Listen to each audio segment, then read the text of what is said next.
বহুদিন আগে আমি ইউটিউবে কোনো একটা ভিডিওতে দেখেছিলাম, কি হয়তো সেখানে লেকচার দিচ্ছিল যে লং টার্ম বেসিসে যদি আপনি কোনো কিছুকে কিনতে চান তাহলে আপনি যে কোনো সময় প্রাইসে কিনতে পারেন, এবং তার ফলে কি হবে, যেহেতু আপনি ধৈর্য ধরে বহুদিন ধরে বসে থাকবেন বা ওই স্টকটার উপরে পজিশান বানিয়ে রাখবেন, তাই লং টার্মে আপনি কখন কিনছেন বা কিনছেন না সেটা ম্যাটার করে না।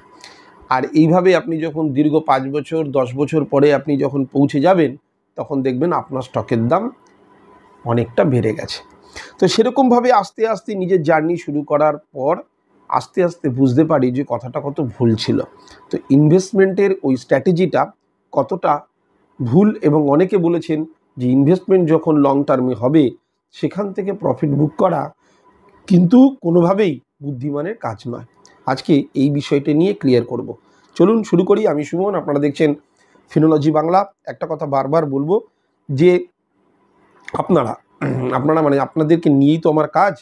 আপনারা আগের চ্যানেলে যেভাবে ছিলেন, আগের চ্যানেলগুলোতে, আশা করি এবারেও সেইভাবে আসবেন। প্রচুর সাবস্ক্রাইবার আমি হারিয়েছি। সাবস্ক্রাইবারগুলো যারা সাবস্ক্রাইব করেছিলেন, যেসব মানুষেরা, তারা আবার ফিরে আসুন, আমি এটুকুই চাইব।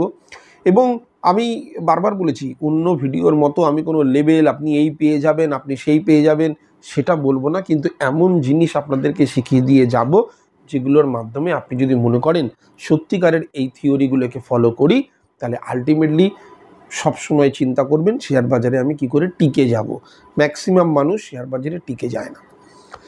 ইনভেস্টমেন্টের নামে যারা লং টার্মের কথা চিন্তা করেছেন বা করেন, তাদেরকে এফআইআই কিভাবে প্রবলেমে ফেলে সেটা আগে জানতে হবে। কীভাবে ফেলে? ধরুন আপনি কোনো একজন ব্যক্তি, আমি কোনো অ্যামাউন্ট বলছি না, একটা বিশেষ অ্যামাউন্টের ক্যাপিটাল আপনি ইনভেস্ট করেছেন কোন একটা পার্টিকুলার স্টকে, এবং আপনি মনে করলেন এটা আমার ভিউ হচ্ছে এতে লং টার্ম, অর্থাৎ দীর্ঘ 10 বছর। এবার দেখা গেল মার্কেটে একটা কারেকশন এসছে। কারেকশান আসার সময় আপনার ক্যাপিটালটা দেখা গেল 5% কমে গিয়েছে। এবার আপনি মনে করলেন 5% কোনো ব্যাপার না, আমার ভিউ তো লং টার্ম। পরে কয়েকদিনের ট্রেডিং সেশানে বা ট্রেডিং ডেজে দেখা গেল ওটা আরও 5% কমে গেছে, অর্থাৎ আনরিয়ালাইজড হলেও 10% ওয়াইপ আউট হয়ে গেল আপনার ক্যাপিটাল।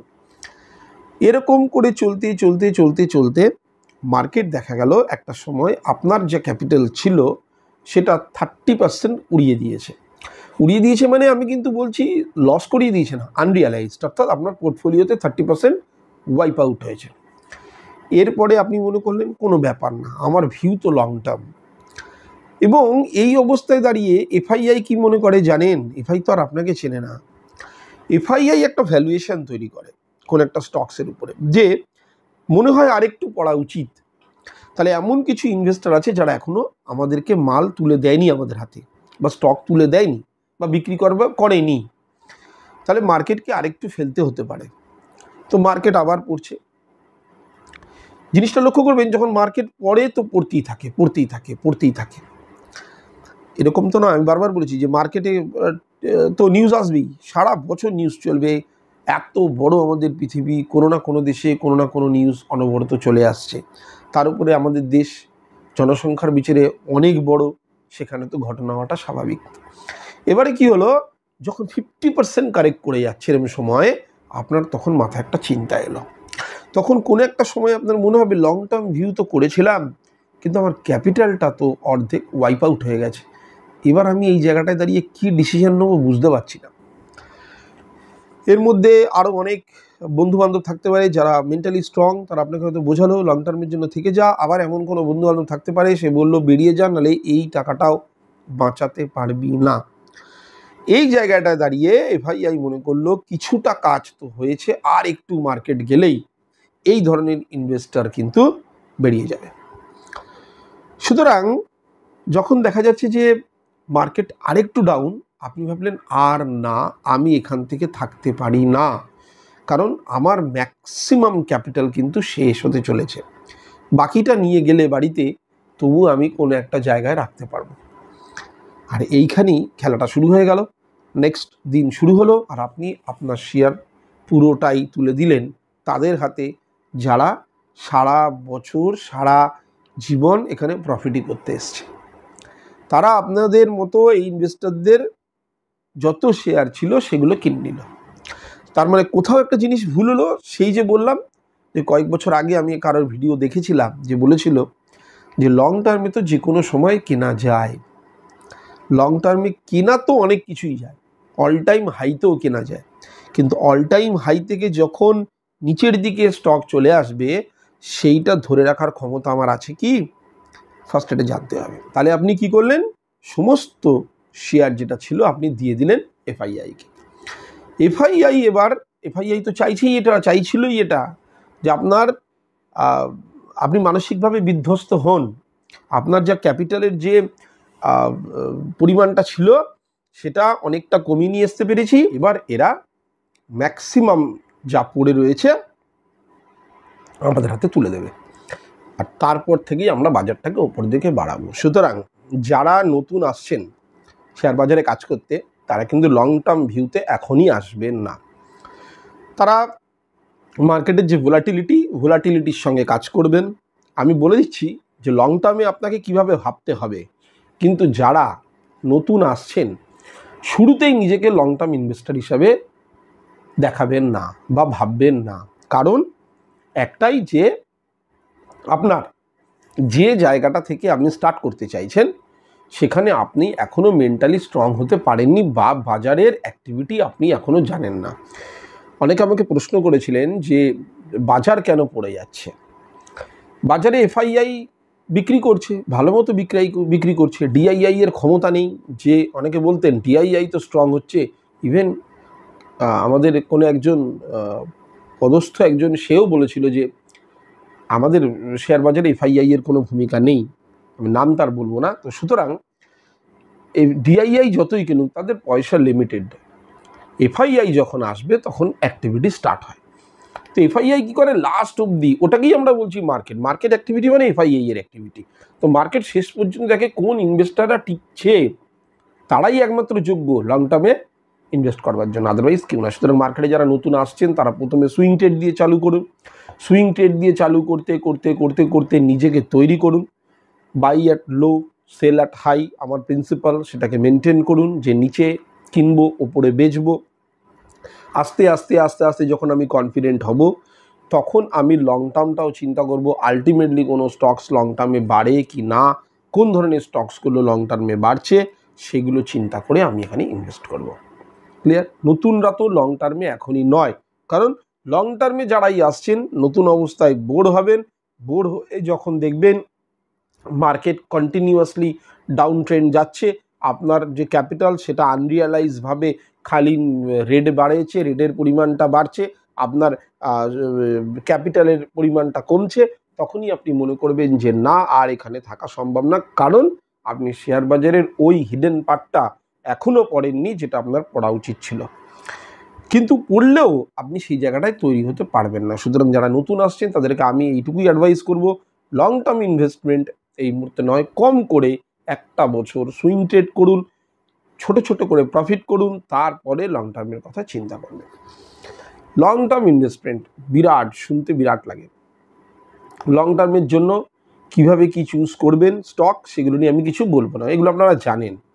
লং টার্মের জন্য আপনি যে কোনো জিনিসকে আপনার হাতিয়ার বানাতে পারেন। একটা হতে পারে যে আপনি স্টকস নিলেন, একটা হলো যে আপনি নিলেন ইটিএফ নিলেন, একটা হলো আপনি মিউচুয়াল ফান্ড নিলেন। যে যেভাবে কাজ করবেন সেটা আপনার ব্যাপার, কিন্তু মনে রাখতে হবে আমি যখন কোনো স্টক নির্বাচন করছি আমি অবশ্যই সেক্টর দেখে নেবো, আগামী দিনে সেক্টরটা কী হতে পারে সেটা দেখে নেবো। সেইগুলো দেখার পরে আমি যখন লং টার্ম ইনভেস্টমেন্টের কথা চিন্তা করছি তাহলে আমি মনে করব লং টার্ম ইনভেস্টমেন্টের একটাই থিওরি, কোনো ইন্ডিকেটার লাগবে না, কিচ্ছু লাগবে না। যখনই গ্লোবাল মার্কেটে কারেকশান আসছে তখন ডোমেস্টিক মার্কেটে কারেকশান আসবে। ভারতীয় শেয়ার বাজার যখন পড়বে তখন আপনি সেই শেয়ারটা নিতে পারেন। আর যদি মনে করেন যে আমি কোনো একটা কোম্পানির শেয়ার কিনলাম, শেয়ারটা উপরে যাবে আমি বিক্রি করে দেবো, তাহলে কিন্তু আপনি লং টার্ম ইনভেস্টমেন্টে আসবেনই না। লং টার্ম ইনভেস্টমেন্টে তারাই আসবেন যারা মনে করবেন আমি তো পুরো একটা বড় কোম্পানির মালিক হতে পারলাম না, তো আমি ওই কোম্পানিটার সামান্য কয়েকটা শেয়ারের বা ইকুইটির মালিক হতে পারি। যদি এই থট, এই চিন্তাভাবনা নিয়ে আপনি মার্কেটে আসেন তাহলে আপনি কিন্তু মার্কেটে টিকতে পারবেন এবং লং টার্মে একটা ওয়েলথ ক্রিয়েট করার সম্ভাবনা কিন্তু আপনার সঙ্গে থেকে যাচ্ছে। কিন্তু যদি এই মনে করেন আমি শুধু শেয়ার কিনলাম এবং শেয়ারটা কেনার জন্য আমি একটু বেঁচে গেলে বিক্রি করে দেবো, তাহলে আলটিমেটলি লং টার্ম ইনভেস্টর আপনি হতে পারলেন না। লং টার্ম ইনভেস্টমেন্ট মানে কোনো একটা কোম্পানি XYZ, সেই কোম্পানিটা আমার ভালো লেগেছে, আমি ওই কোম্পানিটার মালিক হতে চাই। আর মালিকের জন্য কী করতে হবে, আমি কটা ইকুইটি কিনেছি, আমি তো পুরো অত বড় কোম্পানির মালিক হতে পারবো না। হয়তো দেখা গেল 1,00,000 কোটি টাকার মার্কেট ক্যাপ, আমি পারবো না। সুতরাং আমি ওই 10টা শেয়ার নিলাম কি 20টা ইকুইটি নিলাম, ওইটাই হচ্ছে আমার ওয়েলথ ক্রিয়েট করার, বা ওইটুকুর জন্য আমি ওই কোম্পানির মালিক। তার জন্যই তো মালিক আপনাকে সব কিছু তুলে দিচ্ছে। যখন কোনো রকম কোনো মিটিং অ্যারেঞ্জ করছে, আপনাকে বলছে এইটা নিয়ে আলোচনা হবে, আপনি ভোট দিন, কিংবা বলা হচ্ছে আপনাকে Q1 Q2 রেজাল্টগুলো বার করে দিচ্ছে, তাদের তো দরকার ছিল না এটা। তাদেরকে দরকার করছে কারণ তারা মার্কেট থেকে টাকা তুলেছে এবং আপনি সেই কোম্পানির মালিক হিসাবে তারা ট্রিট করছে, কিন্তু আপনি এখনও নিজেকে মালিক ভাবতে পারেননি। তো ফার্স্ট কাজ হচ্ছে আগে তো আপনাকে মালিক হতে হবে সেই কোম্পানিটা। এরপরে আপনাকে চিন্তা করতে হবে যখন যখন কারেকশানে আসবে তখন তখন বাই করবো, আদারওয়াইজ কোথাও বাই করবো না। কোনো ইন্ডিকেটার প্রয়োজন নেই আমার, কোনো ইন্ডিকেটারের ধারধারি না। আমি শুধু মনে করব কারেকশান আসলে আমার কোম্পানি নিচে আসবে তো আমি বাই করব। এখন অনেকে বলতে পারেন কোম্পানি যদি নিচে চলে আসে, দাম পড়ে গেল, কিনবো কেন? কোম্পানির দাম ওঠা বা নামা সেটা ডিপেন্ড করে আমাদের সেন্টিমেন্টের উপরে, মার্কেট সেন্টিমেন্টের উপরে।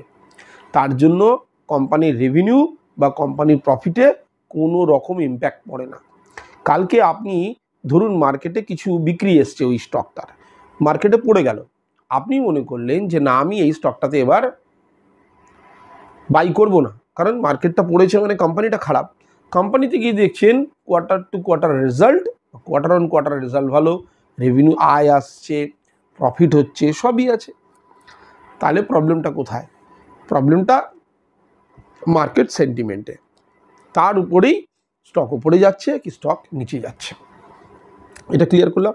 তার লং টার্ম ইনভেস্টমেন্টের সোজা হিসাব হচ্ছে আপনি যখনই মার্কেট কারেকশন হবে তখনই কিনবেন, এবং তার জন্য কোনো ইন্ডিকেটার দরকার পড়ে না। এরপরে হচ্ছে আপনি তো কিনছেন জমাচ্ছেন, কিন্তু মাঝে মধ্যে মার্কেট থেকে কিন্তু প্রফিট আপনাকে বুক করতে হবে। কারণ একটা জিনিস মনে রাখবেন সবসময়, দরকার পড়লে পরে আবার ঢুকবেন। একটা জিনিস সবসময় মনে রাখবেন, আপনি যে জায়গাটাতে থেকে টাকা ইনভেস্ট করছেন, যে জায়গাতে, সেটা কিন্তু ঝুঁকিপূর্ণ। সুতরাং আপনার কাজ হওয়া উচিত যে ঝুঁকিপূর্ণ জায়গা থেকে আমি যদি সত্যিকারের টাকা ইনকাম করতে পারি, তাহলে আমাকে সেই টাকাটা রাখতে হবে কোথায়? পোস্ট অফিস, ব্যাংক বা এমন কোনো জায়গায় যেখানে আমার টাকাটা হচ্ছে সিকিওর। ক্লিয়ার হলো? সুতরাং আমি এরকম করে দিনের পর দিন ফেলে রাখতে পারি না। ধরুন আপনি মনে করলেন যে আমি 100 শেয়ার এই মাসে কিনলাম, পরের মাসে 50টা শেয়ার কিনলাম, যখন কারেকশান এসছে তখন 50-100টা করে শেয়ার আমি কিনতে লাগলাম। একটা সময় আপনার ভলিউমটা অনেক বাড়বে, ধরুন 1000 শেয়ার হয়ে গেল, এবং তার সঙ্গে সঙ্গে আপনি দেখতে পাচ্ছেন যে প্রফিটটা অনেকটা বেড়ে গেছে। ধরুন আপনার সঙ্গে এটা হলো, প্রফিটটা অনেকটা বেড়ে গেল, আপনি মনে করলেন না এইভাবেই চলতে থাকুক। কালকে কে বলতে পারে যে আপনার স্টকস এখন, মানে আপনার কোম্পানি এখন ভালো আছে, কালকে নয়। তাহলে যদি সত্যিকারেরই আপনার কোম্পানি আপনাকে অনেকটা প্রফিট দিয়ে থাকে, আপনার উচিত ওই 1000 শেয়ার থেকে অ্যাটলিস্ট 10-20% শেয়ার আপনার বিক্রি করা। আলটিমেটলি আপনি এখানে প্রফিট করতে এসছেন। একটা জিনিস সবসময় মনে রাখবেন, যখন আপনি লসের দিকে থাকছেন, লসটা যেমন আনরিয়ালাইজ, তেমনি যখন আপনি প্রফিটের দিকে থাকছেন, অনেক টাকা প্রফিট দেখাচ্ছি আপনার পোর্টফোলিওতে, সেটাও কিন্তু আনরিয়ালাইজ যতক্ষণ আপনি বুক করবেন। তাই যখন ভালো প্রফিটে যাচ্ছেন, মার্কেট অনেক হাই, আপনার কোম্পানির স্টকটার দাম অনেকটা হাই, আপনি 10-20% বুক করে দিন, করে সেই প্রফিটটাকে কোথাও অন্য জায়গায় ইনভেস্ট করুন। এমন জায়গায় ইনভেস্ট করুন যেখানে ঝুঁকি একদম নেই। কারণ আপনি ঝুঁকিপূর্ণ জায়গা থেকে ইনকাম করেছেন, তার মানে আপনার উচিত এমন জায়গায় রাখা যে এই টাকাটা সেফ হয়ে যাওয়া, কারণ প্রফিট তো আপনি তুলে নিয়েছেন। এবার যদি কোনোদিনও মনে হয় মার্কেট আবার কারেকশানে এসছে, আপনি আবার বাই করুন, কোনো অসুবিধা নেই। তো লং টার্ম ইনভেস্টমেন্টের জন্য বিশাল কিছু ভাবতে হয় না। একটা ভালো কোনো ফান্ডামেন্টাল স্টক থাকে, তার কোয়ার্টার রেজাল্টগুলো যদি ঠিক থাকে, আপনি যদি সেগুলো নিচে পড়ে তখন অ্যাকুমুলেট করেন কিনে, উপরে গিয়ে কিছু করেন না, আবার নিচে আসে অ্যাকুমুলেট করেন। কিন্তু আমি বলবো মাঝে মধ্যে সেই সমস্ত কোম্পানি যেখানে আপনি ইনভেস্ট করেছেন যখন যখন হাই যাবে 10% করে বিক্রি করুন, এবং ওই 10% টাকাটা এমন জায়গায় ইনভেস্ট করুন যেখানে আপনার টাকা হারাবার ভয় নেই। আবার যখন কমে যাচ্ছে আবার ইনভেস্ট করুন, কিন্তু মাঝে মধ্যে প্রফিট বুক করা আপনার ক্ষেত্রে সুবিধাজনক। একটা সময় আপনি দেখবেন প্রফিট বুক করতে করতে আপনি প্রিন্সিপালটা তুলে নিয়েছেন মার্কেট থেকে, আর মার্কেটে আপনার প্রফিটটাই খাটছে দীর্ঘ সময়ের জন্য, সেটাই আপনার ওয়েলথ ক্রিয়েট করে দেবে। সুতরাং আমি এইটুকুই বলবো, লং টার্ম ইনভেস্টমেন্ট কিন্তু সোজা জিনিস নয়। লং টার্ম ইনভেস্টমেন্টে ওই যে আমি বললাম 2 বছর আগে, যে 2 বছর 3 বছর আগে যে ভিডিওটা আমি দেখেছিলাম, যে কোনো জায়গায় কিনে নেওয়া যায়, একদম ভুল করবেন না। যখন মার্কেটে ফল আসবে তখন আপনি আপনার পছন্দের কোম্পানিটাকে নিয়ে নিন। ওপরে যখন যাবে কিছু পার্সেন্ট শেয়ার বিক্রি করুন, কিছু পার্সেন্ট হাতে রাখুন। যেটা বিক্রি করলেন সেই প্রফিটটা, প্রিন্সিপালটা দিয়ে দিন, প্রফিটটাকে কোনো একটা ভালো জায়গায় নিয়ে চলে যান। ক্লিয়ার? সুতরাং আমি এটুকু বলবো, লং টার্ম ইনভেস্টমেন্টের ব্যাপারে আপনারা বুঝতে পেরেছেন। কোনো ইন্ডিকেটার লাগে না, বিশাল কোনো মান্থলি চার্ট দেখবো, ইয়ারলি চার্ট দেখবো। যখনই কারেকশান আসবে আপনার ক্ষমতা মতো 10টা হলে 10টা, 100টা হলে 100টা, 1000টা হলে 1000টা আপনি অ্যাকুমুলেট করতে পারেন। কিন্তু যখন প্রফিটে চলে যাবে কিছু পার্সেন্ট প্রফিট বুক করবেন। এটা আপনার পোর্টফোলিওর জন্য কিন্তু অনেক হেলদি, কারণ আপনাকে অনেক স্ট্রং বানাবে। যখন মার্কেট পড়ে যাবে তখন তুমি ভাববেন অনেকটা উঠে গেছিলাম, যদি না কিছু করলাম না। তাই অ্যাকশানটা বজায় রাখবেন। যখনই ওপরের দিকে গেল আমি কিছু প্রফিট বুক করেছি, তা আপনার মনে হবে ঠিক আছে আমি তো কিছু প্রফিট বুক করেছি, এবং সেটাকে আমি আমার এফডিতে ট্রান্সফার করেছি, কি যেখানে ট্রান্সফার করার আপনি করেছেন। সুতরাং আবার যখন মার্কেটে নিয়ে আসলে তখন আপনি বুঝে গেলেন কোনো ব্যাপার না, আবার উপরে গেলে আমি 10 থেকে 20% শেয়ার বিক্রি করে দেবো। এবার আসবো কিছু গুরুত্বপূর্ণ খবর নিয়ে শেয়ার বাজারে, তারপরে আপনাদের প্রশ্ন উত্তর তো থাকবেই। ফার্স্ট আমি যেটা বলবো ওলা ইলেকট্রিক, এর সঙ্গে আবার দেখবেন কিছু কোয়ার্টার ওয়ানের রেজাল্টও এসছে, সেগুলো নিয়ে আলোচনা করব। ইম্পর্টেন্ট খবর সব। ওলা ইলেকট্রিকের সূত্রের খবর অনুযায়ী, যে ওলা ইলেকট্রিক জানেন মাঝখানে একদিন আগে বেশ ভালো র্যালি নিয়েছিল একটা, কারণ তাদের ম্যানেজমেন্ট যে কমিটি ছিল তারা বলেছিল কোয়ার্টার 2তে আমাদের যে লস ছিল সেটা পজিটিভে কনভার্ট হবে এবং আমরা আগামী দিনে প্রচুর সেল বাড়াতে পারব। যেটা অ্যানাউন্স হওয়ার পরেই কিন্তু র্যালিটা এসেছিল। কিন্তু সূত্রের খবর বলছে যে রিপোর্ট অনুযায়ী মহারাষ্ট্র সরকার যারা আছে, মহারাষ্ট্র সরকার কিন্তু বাণিজ্যে কিন্তু ভাববেন সবসময় এই একটা রাজ্য যেখানে সবসময় বাণিজ্যের ব্যাপারে কিন্তু অনেকটা ভালো আর কি। তো মহারাষ্ট্র সরকার বলেছে 90% ওলা ইলেকট্রিকের যত শোরুম আছে সেগুলো আমরা বন্ধ করার সিদ্ধান্ত নিচ্ছি একদমই নয়, নিতে যাচ্ছি। কারণ তাদের মধ্যে একটা জিনিস হচ্ছে, কারণ মানুষ হয়তো এমন জিনিস কিনবে যেটার পরে তো ব্যাকআপ পাবে না বা কিছু।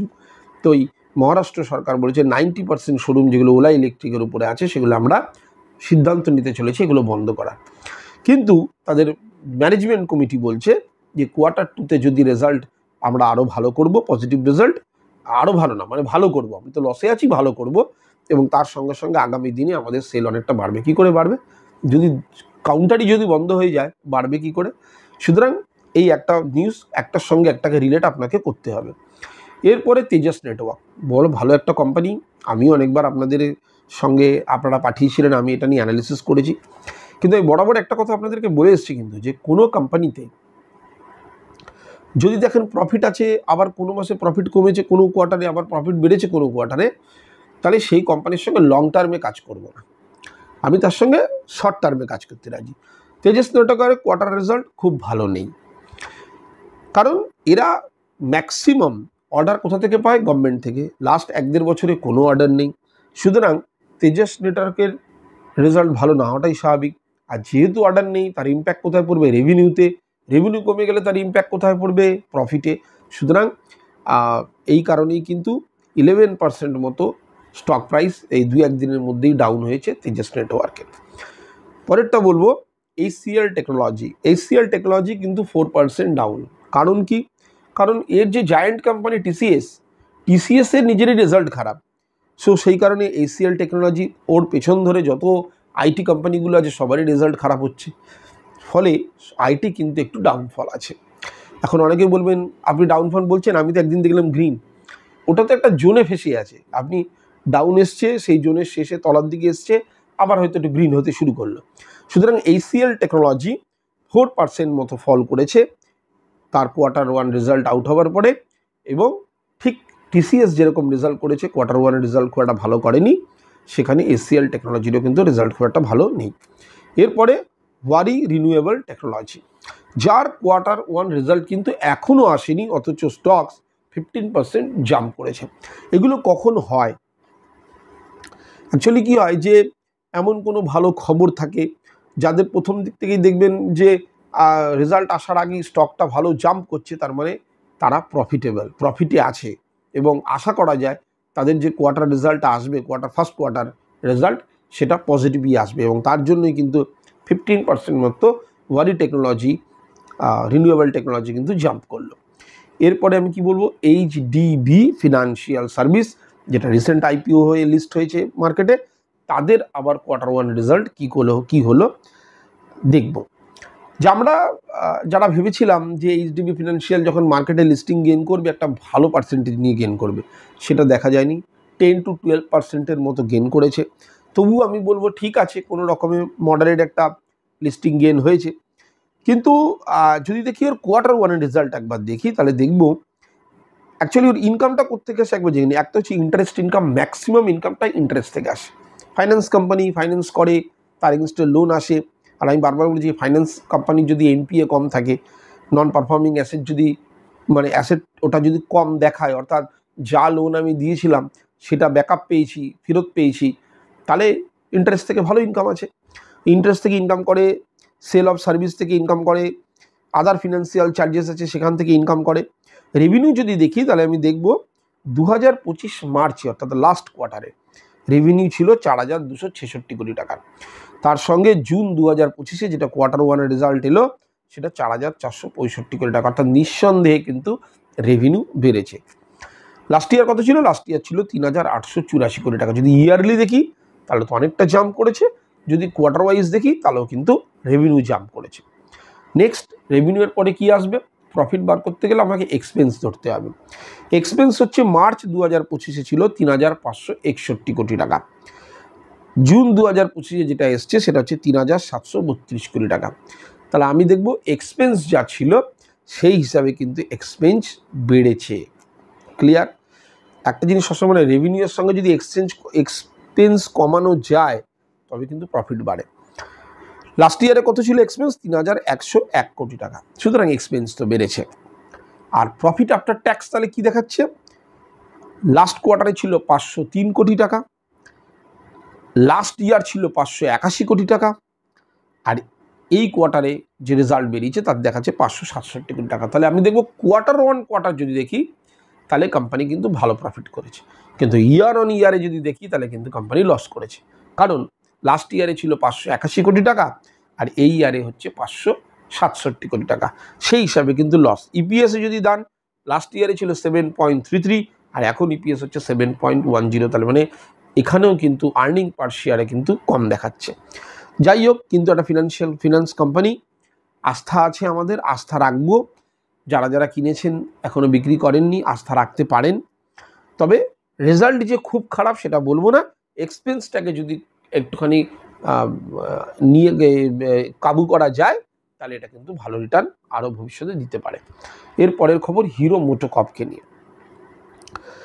ভালো পারফরমেন্স দেবে, এরা কমিট করছে Q2 এর বিজনেসে, এরা গ্লোবালি ঢুকতে চাইছে। এদের যে চেয়ারম্যান আছেন যে পবন মুঞ্জাল বলেছেন যে আগামী দিনে, অর্থাৎ আগামী যে Q2, সেই Q2 এর মধ্যে আমরা পাড়ি দিতে চলেছি ইউরোপিয়ান কান্ট্রিগুলোর মধ্যে। কোন কোন দেশ থাকছে? জার্মানি থাকছে, ফ্রান্স থাকছে, স্পেন থাকছে, UK থাকছে। Q2-তে বিজনেস এইসব জায়গাগুলোতে তারা এক্সপ্যান্ড করার কথা ভাবছে। সুতরাং হিরো মোটোকর্প নর্মালি ভালো শেয়ার, এবং এটা জানেন, এটা হিরো মোটোকর্প আসছেও, লিস্টিং হচ্ছে ফাইন্যান্স এতে। সুতরাং হিরো ফাইন্যান্স সেখানেও লিস্ট হবে। তো সুতরাং স্টক ভালো, এবং এটাও ভালো যে বিজনেস যদি মনে করে একটা জায়গার মধ্যে সীমাবদ্ধ থাকে যে আমি শুধু ভারতবর্ষে কাজ করব, তাহলে কোথাও যেন রেভিনিউ আটকে যায়, রেভিনিউ আটকে যায় মানে প্রফিট আটকে যায়। তাই তারা চিন্তা করেছে আগামী দিনে মানে আগামী Q2 এর মধ্যে আমরা বিদেশে পাড়ি দিচ্ছি। এরপরে বোনাস প্রথম ডিক্লেয়ার করতে পারে একটা কোম্পানি, সেটা হচ্ছে পতঞ্জলি ফুড। পতঞ্জলি ফুড 17 জুলাই বোর্ড অফ ডিরেক্টরসের মিটিং আছে তাদের, এবং সেখানে বাবা রামদেব এর একটা কোম্পানি জানেন, এবং তারা ঘোষণা করতে পারে যে তারা শেয়ারের প্রতি বোনাস দেওয়ার কথা চিন্তা করছে। এটা একটা ভালো খবর। এরপরে বলবো জাস্ট ডায়াল। Q1 রেজাল্টে নেট প্রফিট 13% জাম্প করিয়েছে, রেভিনিউ জাম্প করেছে 6%, তো নেট প্রফিট 13% জাম্প করেছে 160 কোটি টাকা। এইচডিএফসি লাইফের নেট প্রফিট জাম্প করেছে 14% করে হয়েছে 546 কোটি টাকা। আইসিআইসিআই প্রুডেন্সিয়াল Q1 এর রেজাল্টে 34% প্রফিট জাম্প করে হয়েছে 302 কোটি টাকা। দারুণ রেজাল্ট এগুলো। এরপরে আমি যেটা বলবো সেটা হচ্ছে এফআইআই এর ডিআইআই এর অ্যাক্টিভিটির মধ্যে এফআইআই এর অ্যাক্টিভিটি খুব একটা ভালো নয়, কারণ ডিআইআইকে যদি দেখি 13,323 কোটি টাকা বাই করেছে, সেল করেছে 11,846 কোটি টাকা, তো প্লাস মাইনাস করে 1,477 কোটি টাকার বাইং কিন্তু ডিআই করেছে। কিন্তু আমি বারবার বলেছি ডিআইআই এ বাইয়ে কিচ্ছু এসে যায় না মার্কেটের। কিন্তু যদি এফআইআইকে দেখি তাহলে এফআইআই 11,209 কোটি টাকার বাই করেছে, সঙ্গে সঙ্গে সেলও করে দিয়েছে 11,104 কোটি টাকা, দুইয়ে মিলিয়ে 104 কোটি টাকা মাত্র বাই করেছে। 104 কোটি টাকা বাইয়ে মার্কেটের তো কিছু এসেই যাবে না। এরপরে যেটা মূল্যবান খবর সেটা হচ্ছে এইচডিএফসি ব্যাংক হতে পারে অ্যানাউন্স করতে চলেছে, বৈঠকের মধ্যে আলোচনায় আসতে চলেছে যে তারা এই বোনাস ইস্যু করবে এবং ইন্টারিম ডিভিডেন্ড নিয়ে বৈঠক করবে। ইন্টারিম ডিভিডেন্ড ছেড়ে যদি বোনাস দেখি তাহলে এটাই হবে এইচডিএফসি ব্যাংক, অর্থাৎ ভারতের সবথেকে বড় প্রাইভেট ব্যাংক এইচডিএফসি ব্যাংক কিন্তু বোনাস ঘোষণা করবে এই প্রথমবার। সুতরাং HDFC bank to consider its first ever bonus issue. Clear? এরপরে যেটা আমি বলবো সেটা হচ্ছে আপনাদের প্রশ্ন করার যারা করেছেন তাদেরকে একটা জিনিস বলি, স্টক সম্বন্ধে কোনো অ্যানালিসিস আমি কিন্তু আমার এই চ্যানেলে করি না। নর্মালি স্টক সম্বন্ধে অ্যানালিসিস আমি ট্রেডিং ভিউ বাংলাতে করি। আর আগামী রবিবার, অনেকে জিজ্ঞেস করছেন স্যার ট্রেডিং ভিউ বাংলাতে ভিডিও আসছে না কেন? আগামী রবিবার, এই যে আসছে রবিবার, ট্রেডিং ভিউ বাংলাতে একটা স্ট্র্যাটেজি আমি দেখাবো আপনাদেরকে, যে স্ট্র্যাটেজি দিয়ে আপনারা চাইলে ভালো করে ওটাকে স্টাডি করে কাজ করতে পারেন। তো ওখানে আমি একটা স্ট্র্যাটেজি দেখাবো এবং এটা হবে ইটিএফ ট্রেডিং স্ট্র্যাটেজি, ভালো লাগবে আপনাদের, এবং সেখানে আমি আপনাদের স্টক নিয়ে কিন্তু অ্যানালিসিস করে দেবো। একটা জিনিস মাথায় রাখবেন, একটুখানি বুঝে নিন যে ট্রেডিং ভিউ বাংলাটাতে আমি স্টক নিয়ে অ্যানালিসিস করি, সুতরাং সেখানে আপনারা স্টক সম্বন্ধে প্রশ্নগুলো দেবেন। আর যারা ফিনোলজি বাংলাতে এডুকেশনাল পারপাস দেখছেন তারা আপনাদের কাজ করতে কি অসুবিধা হচ্ছে, কোনটা আপনারা বুঝতে পারছেন না, সেই জিনিসটা নিয়ে এখানে প্রশ্ন করবেন ফিনোলজি বাংলাতে। যে এছাড়া কিসের উপর ভিডিও বানালে আপনার সুবিধা হয় সেটাও আপনারা কমেন্ট করতে পারেন। আর একটা জিনিস বলবো, যারা পুরনো সাবস্ক্রাইবার আমার আছেন, যারা নতুন আসছেন তারা তো অবশ্যই পাশে থাকবেন। পুরনোরা প্লিজ কমেন্ট করে একবার জানাবেন যে আপনারা সেই পুরনো সাবস্ক্রাইবার কিনা, বুঝতে পারছি না। চলুন প্রশ্নগুলো এক এক করে শুরু করি। ট্রেডিং ভিউ বাংলার কি হলো? ট্রেডিং ভিউ বাংলায় বলে দিলাম যে আসছে রোববার ট্রেডিং ভিউ বাংলাতে একটা স্ট্র্যাটেজি আমি নিয়ে আসবো, সেখানে আপনারা ওটা ফলো করবেন। তার সঙ্গে সঙ্গে আপনাদের স্টক অ্যানালিসিস ওই চ্যানেলে করে দেবো। আপনার হোয়াটসঅ্যাপ নম্বর কিভাবে পাওয়া যাবে? ফিনোলজি বাংলার ডিসক্রিপশান বক্সে যান, সেখানে গিয়ে প্রথমেই আমার হোয়াটসঅ্যাপ নম্বর দেওয়া আছে, ওটা দেখে নিতে পারেন। মার্কেট কন্টিনিউ ডাউন আছে, কখন ওপরে উঠবে? কন্টিনিউ তো ডাউন নেই, মার্কেট 21,700 অবধি ডাউন হয়েছিল, সেখান থেকে চোখের নিমেষে চলে গেছে। আমি বলেছিলাম না সেই সময় যারা ইনভেস্ট করেননি, ইনভেস্টের কথা ভাবুন, চোখের নিমেষে চলে যাবে। তো এখন দেখুন 21,800 থেকে কোথায় চলে গেল? 25,500 তো 700 তো ছুঁয়েছিল, এখন কারেকশন দিয়েছে, আবার যাবে। আমি বলেছি ওইটার মধ্যে ফাঁসবে। মার্কেট কি করে? মার্কেট অনেকটা উঠে গেল, আবার একটু জায়গায় গিয়ে একটা মার্কেট সাইডওয়েজ নেবে, আবার উঠে গেল, আর এইগুলো হচ্ছে সিরিল ল্যান্ডিং। ওই ল্যান্ডিংগুলোতে কিছুক্ষণ হোল্ড করে, কারণ ওখানে কিছু কিছু সেলার সেল করে, ওই সময় কিছু বায়ার থাকে যারা আগে কিনেছিল তারা সেল করে, কিন্তু দেখবেন তাকে ডাউন ট্রেন্ডে নিয়ে আসতে পারে না। তার মানে সবাই তো সেল করছে না, কিছু সংখ্যক সেল করছে। সুতরাং মার্কেট তো ওপরেই যাচ্ছে, মার্কেট ডাউনে নেই, মার্কেট একটা জায়গায় সাইডওয়েজ হয়েছে, মানে কিছু বায়ার আছে যারা অনেক আগে কিনেছিল, তারা মনে করছে না এবার একটু সেল করি, এবার আস্তে ধীরে সেল শুরু করেছে, তো ওটা সিরিল ল্যান্ডিং, আবার পরের স্টেপে উঠবে। স্টপ লস কীভাবে ব্যবহার করব, আমার ভিডিও দেওয়া আছে ফিনোলজি বাংলায়, ভিডিওগুলো দেখুন, স্টপ লস লিখে ফিনোলজি লিখুন, চলে আসবে স্টপ লস, বিস্তারিতভাবে বলা আছে যে স্টপ লস কীভাবে ব্যবহার করব। সিডিএসএল 1815-তে কিনেছি, লং টার্মের জন্য ভালো। যে কোনো শেয়ারের যদি দেখা যায় সেই শেয়ারটা ডেট ফ্রি এবং সেই শেয়ারটা যদি দেখা যায় যে প্রফিট করছে, রেভিনিউ আসছে, সে লং টার্মের জন্য অবশ্যই ভালো। কিন্তু কোথায় কিনছেন? এই যে আপনি কিনেছেন 1815 টাকা, মার্কেট তো এইবারই পড়েছিল কতটা, তারপরে এখন 1815 টাকায় এসছে, তার মানে আপনি লং টার্মের জন্য শেয়ার হয়তো ভালো সিলেক্ট করলেও কিন্তু পজিশান ঠিক নেননি, কারণ 1815 টাকা আর আজকে কোথায় ট্রেড করছে দেখুন। সুতরাং 1815 টাকা থেকে অনেকটা নামতে পারতো, আপনি মোমেন্টামের পিছনে ছুটেছেন, দেখছেন ওপরের দিকে যাচ্ছে, ওপরের দিকে যাচ্ছে, আপনি কিনে নিন, এবার বাড়বে, ফেসে গেছেন, আপনি মনে করছেন যে না আমি এটা লং টার্ম ভিউ দেখে নিই। ম্যাক্সিমাম ইনভেস্টারদের কাছে সেটাই হয়, তারা কিনে নিয়েছে সুইং ট্রেড হিসেবে যে ওপরে যাচ্ছে দুটো প্রফিট কমাবো, ফেসে গেলেই হয়ে গেল লং টার্ম।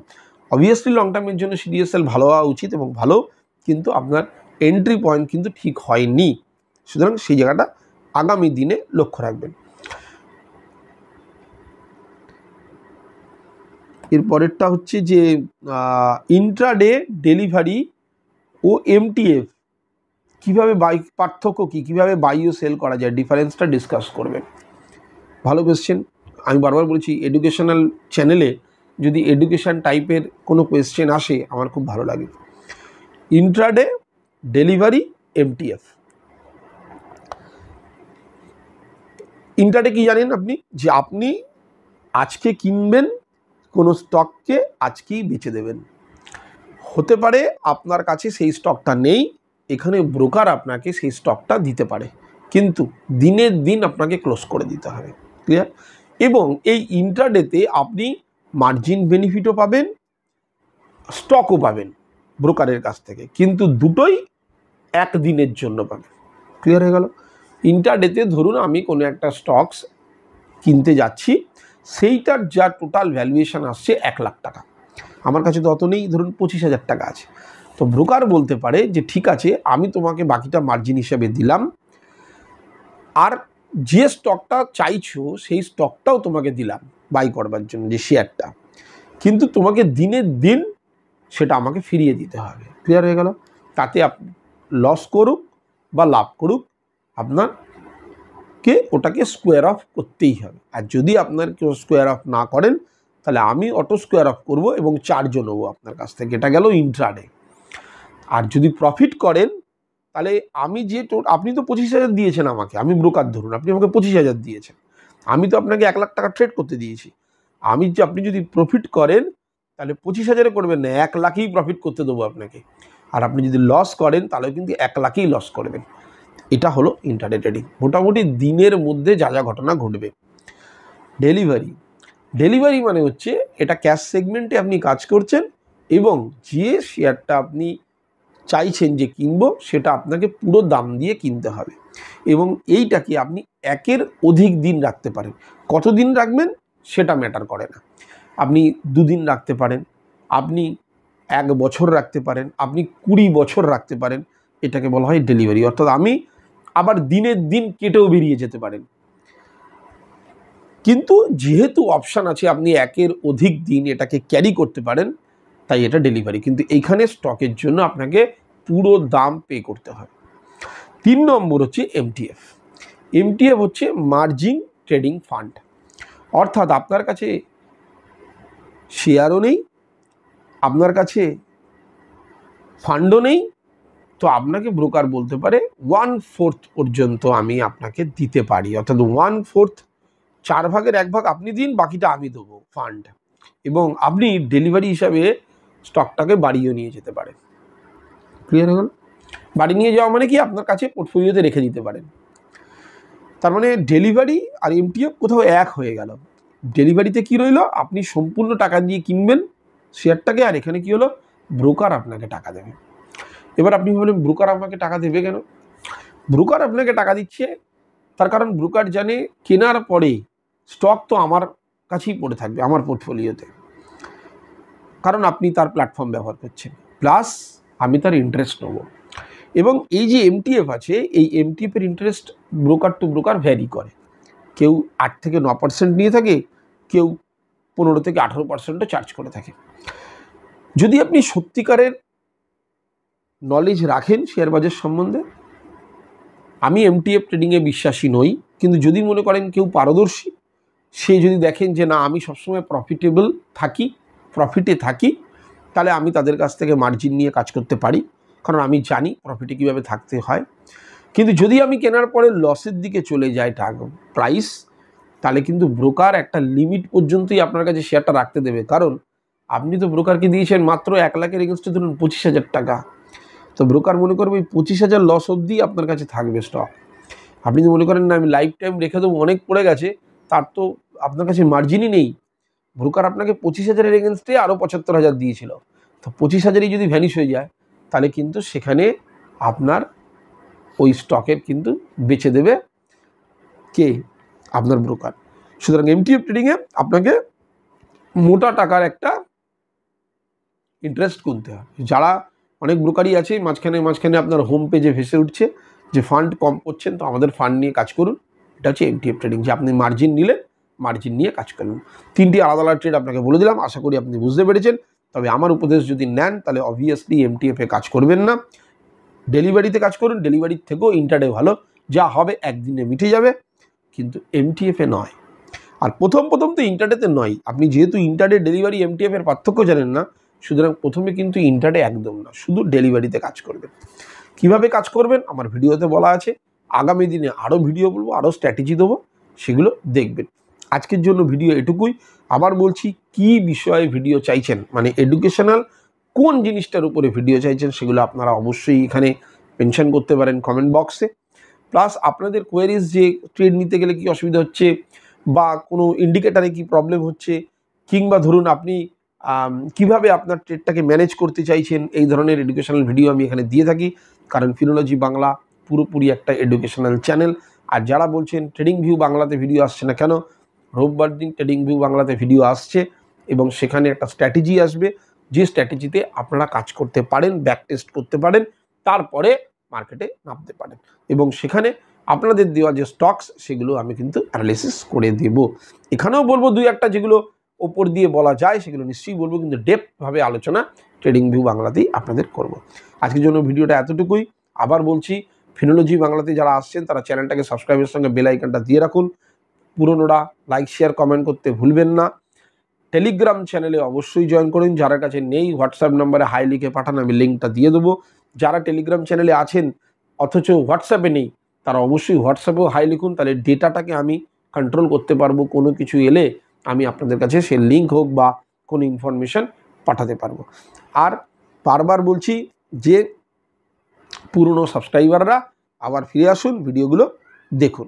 পুরো ভিডিও দেখার জন্য আজকে অসংখ্য ধন্যবাদ। ভালো থাকবেন, ট্রেডিং জার্নি শুভ হোক। নমস্কার।